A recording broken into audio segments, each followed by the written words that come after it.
d'années avant toi, Allah il avait déjà écrit cela. Et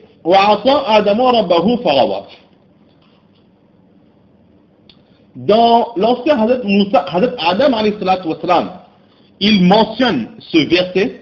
Nous voyons là l'humilité totale de Hazrat Adam et l'acceptation des qualités qu'Allah subhanahu wa ta'ala lui a données.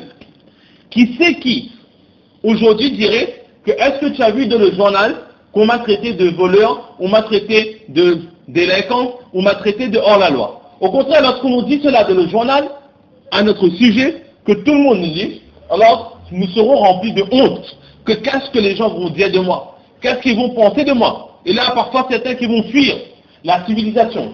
Ils vont aller se cacher, le temps que les gens oublient ce qui a été dit de mal sur cette personne.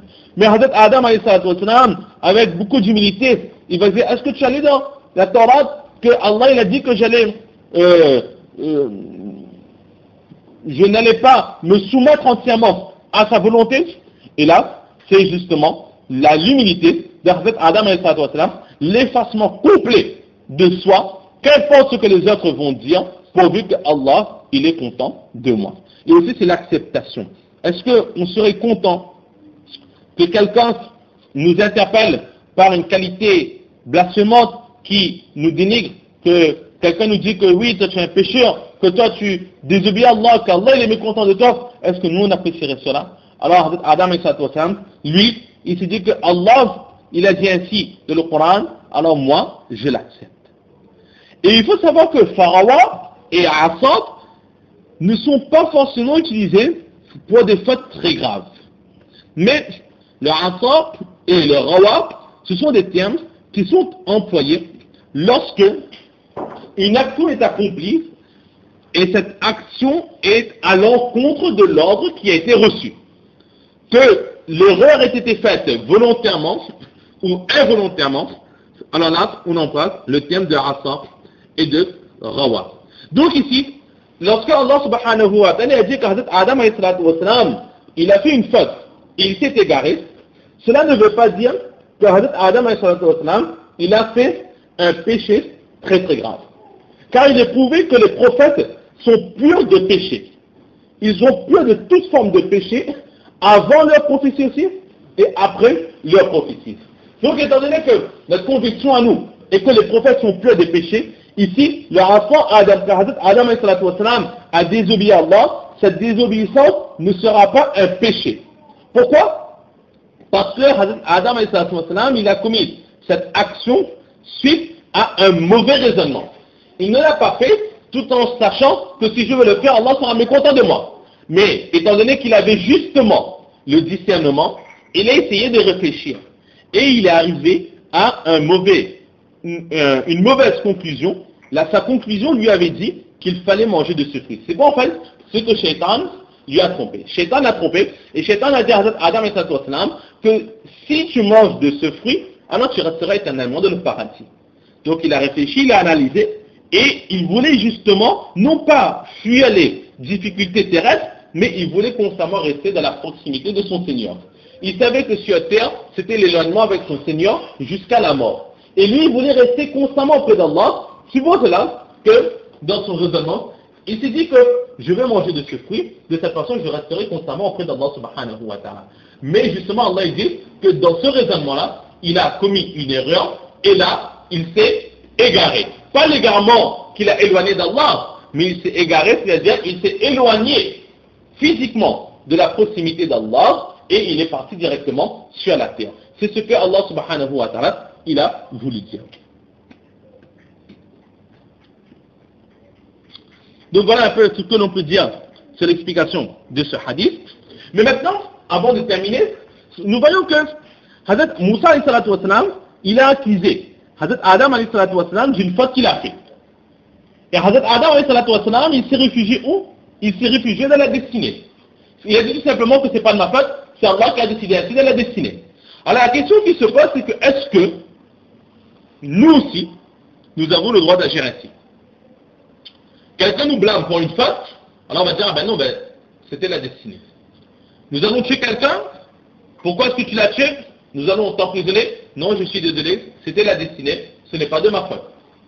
Alors, est-ce qu'on a le droit d'agir ainsi ou est-ce une erreur d'agir ainsi? La réponse est très simple, c'est que nous n'avons pas le droit d'agir ainsi lorsque nous commettons une faute ou une erreur. Oui, lorsqu'il nous arrive une difficulté, alors nous l'acceptons en nous disant que cela a été, c'est une épreuve de la part d'Allah subhanahu wa ta'ala, ma destinée est ainsi. Mais lorsque nous avons commis une faute, nous avons commis une erreur, nous n'allons pas dire que ce n'est pas de ma faute parce qu'Allah a voulu ainsi, non. C'est une erreur. Mais maintenant, pourquoi le frère Adam il a fait ainsi? Il y a quelques réponses qui sont données. La première réponse qui est donnée, c'est quoi? C'est que nous avons vu dans les réponses que la réponse la plus probante, c'est qu'au moment du Mi'raj, c'est là que Hazrat Adam et Hazrat Moussa se sont rencontrés. Or, à ce moment, ces deux illustres prophètes étaient déjà décédés.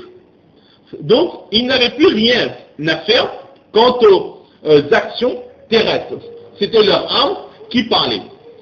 Étant donné que leur âme parlait et qu'ils n'avaient plus aucun lien avec la terre et les obligations et les interdits terrestres, donc ils avaient le droit de répondre de cette façon que c'était ma destinée. C'est exactement comme dans le paradis, ou bien même au moment de rendre compte, lorsque les mécréants vont entrer dans l'enfer, alors les anges, les gardiens de l'enfer vont leur poser la question, que est-ce que les prophètes ne sont pas venus vous voir? Est-ce que les prophètes ne vous ont pas invité? Alors là, pour essayer de se réconforter, pour essayer de prendre espoir, parce qu'ils savent qu'ils vont rester pertinemment et constamment dans l'enfer, alors ils vont dire que oui, mais dans notre destinée, Allah avait déjà écrit ainsi. Pourquoi? Parce que le fait de parler et de penser ainsi ne changera plus rien quant au passé et à l'avenir de cette personne. C'est exactement ce qu'ici Adam il a fait, il a répondu, il voulait cesser ce débat, donc il a répondu directement d'une façon que Hazrat Moussa ne puisse répondre. Et la réponse c'est quoi? C'était ma destinée. Étant donné qu'Allah a voulu ainsi, donc je ne pouvais rien faire d'autre. Ou encore, une autre réponse qui est donnée, c'est que nous voyons que le blâme de Hazrat Moussa ne concerne pas la faute de Hazrat Adam. Ce qui gêne Hazrat Moussa, ce n'est pas que son père Hazrat Adam ait mangé du fruit interdit. Ce n'est pas ça qui le dérange. Dans le hadith, nous voyons très bien, ce qui le dérange, c'est le fait que l'humanité a dû descendre sur terre à cause de l'action d'Adam. Ce qui le dérange, c'est qu'aujourd'hui nous sommes sur terre et nous avons des obligations, nous avons des contraintes. C'est ça qui dérange Hazrat Moussa alayhi salatu wassalam. Alors par rapport à cette gêne-là, Hazrat Adam alayhi salatu wassalam, il a compris que le problème, ce n'est pas le fruit interdit, le problème c'est la vie sur terre. Et c'est là que Hazrat Moussa alayhi salatu wassalam, Hazrat Adam alayhi salatu wassalam, il va répondre. Il va répondre que de la Torah, avant même ma création, Allah il avait déjà écrit que l'être humain allait descendre sur terre. Certes, je suis peut-être le responsable, mais le fait que vous deviez descendre sur terre, le fait que l'être humain devrait vivre sur terre, cela avait déjà été prédit avant même ma création. Dans le Coran aussi, nous retrouvons ce verset où lorsque Allah il a dit aux anges que je vais envoyer sur terre un de mes représentants. Adam à cette époque n'était toujours pas vivant. Et Allah il a créé l'être humain justement pour l'envoyer sur terre. C'est ce que Hazrat Moussa répond, que le fait de vivre sur terre, ce n'est pas moi. Même si je n'aurais pas mangé de ce fruit interdit, alors pour une autre raison, Allah il aurait envoyé l'être humain sur cette terre. Donc ce n'est pas de ma faute. C'est Allah qui a voulu ainsi. Si tu ne voulais pas vivre sur terre, ben va voir directement Allah, tu Kalimullah, tu parles avec lui, va le voir. Va dire Allah, pourquoi est-ce que tu m'as envoyé sur terre? Et ensuite, Allah va te répondre comme il le faudra. Mais Hazrat Adam il dit que ce n'est pas de ma faute que tu es sur terre, c'est Allah qui a voulu ainsi. Une autre réponse qui est donnée, c'est que lorsque nous réprimons quelqu'un pour une faute, le but de la réprimande, c'est quoi? C'est tout simplement que cette personne change. Que cette personne cesse cette erreur et qu'elle progresse. Or, lorsque Hazrat Moussa parle avec Hazrat Adam sur une faute qui a été commise, les deux protagonistes, les deux prophètes ont déjà quitté cette terre.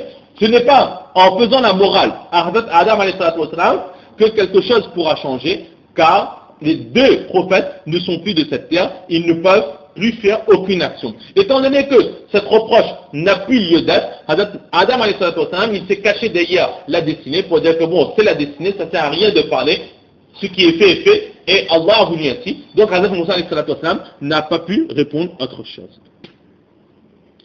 Ou encore, Hazrat Adam alayhi salatu wassalam, il a répondu ainsi, parce que nous savons que après être venu sur la terre, pendant maintes et maintes années, Hazrat Adam alayhi salatu wassalam, il n'a cessé de pleurer pour avoir le pardon de son Seigneur Allah subhanahu wa ta'ala. Et Allah l'a pardonné.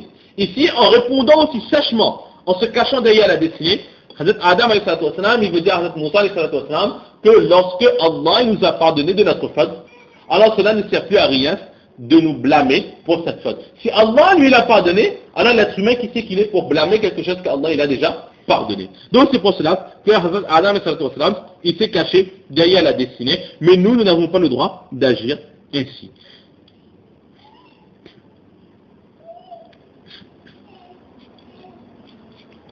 Et aussi, si le fait de se cacher derrière la destinée, si le fait de dire que si je fais ainsi, c'est la faute de la destinée, et que vraiment Hazrat Adam il pensait cela, alors pourquoi est-ce que pendant toutes ces années, Hazrat Adam il n'a cessé de pleurer pour avoir le pardon d'Allah subhanahu wa ta'ala, Rabbana zalamna anfusana wa illam taghfir lana wa tarhamna, que si tu ne nous pardonnes pas de nos fautes, etc., alors nous serons parmi les perdants. Si vraiment Hazrat Adam il pensait que ce n'était pas de sa faute, mais à cause de la destinée, pourquoi il aurait fait autant d'invocations? Pourquoi est-ce qu'il se serait repenti aussi longtemps pour avoir le pardon d'Allah subhanahu wa ta'ala? Donc là, nous voyons très clairement que c'était une façon de répondre de la part de Hazrat Adam, mais ce n'est pas à nous de répondre ainsi. Et enfin, pour terminer, dans le premier récit de ce chapitre, nous avons vu que Allah subhanahu wa ta'ala, il a écrit la destinée 50 000 années avant la création de chaque chose, avant la création des cieux et de la terre. 50 000 années. Et là, dans le hadith que nous avons, Hazrat Moussa alayhi salatu wassalam, il dit que Allah, il a écrit dans la Torah 40 années seulement avant la création de Hazrat Adam alayhi salatu wassalam. Alors pourquoi est-ce qu'il y a cette différence dans les périodes? La première réponse que l'on peut donner, c'est très simple, que 50 000 années ou 40 années, ce ne sont pas des chiffres fixes, mais c'est tout simplement pour montrer la longévité dans le temps, quelque chose de très très long. Ou encore, une réponse qui est donnée, c'est que 50 000 années avant la création de toute chose, alors Allah subhanahu wa ta'ala, il avait écrit la destinée de son ensemble. Ensuite, 40 années avant l'arrivée, avant la création de Hazrat Adam alayhi salatu wassalam, Allah, il a écrit certaines choses dans la Torah. C'est ce que Hazrat Adam alayhi salatu wassalam, il a demandé à Hazrat Moussa alayhi salatu wassalam, combien d'années avant ma création est-ce que Allah, il a écrit la Torah. Donc, Allah, il a donné l'ordre. Allah, il a donné l'ordre que la Torah soit écrite 40 années avant la création de Hazrat Adam alayhi salatu wassalam. Donc, la réponse, la contradiction a été répondue, et les commentateurs de hadith disent aussi que 40 jours avant la naissance de chacun d'entre nous, alors la destinée de chacun d'entre nous est mise au propre, quelque part, auprès d'Allah subhanahu wa ta'ala. Donc 50 000 années avant la création de toutes choses, des cieux et de la terre, c'était la destinée dans son ensemble. 40 années avant la création d'Adam alayhi sallam, c'est que la Torah a été écrite, et 40 jours avant la naissance de chacun d'entre nous, notre destinée est mise à part, de façon à ce que les anges puissent les consulter, et que notre vie se déroule selon la destinée qu'Allah subhanahu wa ta'ala a écrite pour nous, tout en sachant qu'avant chaque action, nous aurons le libre choix, nous aurons le discernement pour choisir ce que l'on peut faire et ce que l'on ne doit pas faire.